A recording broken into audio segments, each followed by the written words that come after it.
एक छोटा सा फ्रेज आपके इंग्लिश को बदल सकता है। जैसे अभी आप देखोगे मेरे स्क्रीन पे एक फ्रेज लिखा हुआ है, ओनली नाउ हैव।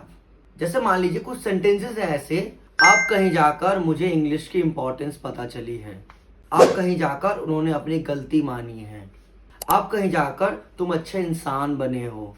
ऐसे सेंटेंस जब आपको इसमें यह दिखाना हो कि अब कहीं जाकर ऐसा काम हुआ है, आप इस्तेमाल करोगे ओनली नाउ हैव का।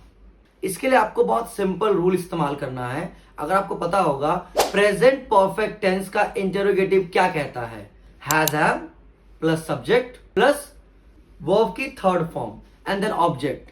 पूरे स्ट्रक्चर के आगे आप लगा दो ओनली नाउ। अब सेंटेंस ऐसे बनेंगे, अब कहीं जाकर मुझे इंग्लिश की इंपॉर्टेंस पता चली है।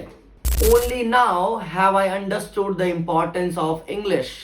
अब कहीं जाकर उन्हें अपनी गलती का एहसास हुआ है।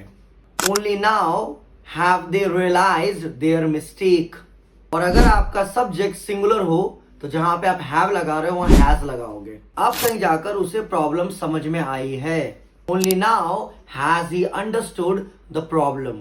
अब कहीं जाकर अगर आपको ये कॉन्सेप्ट समझ में आ गया है तो एक सेंटेंस बनाकर कमेंट बॉक्स में लिखना।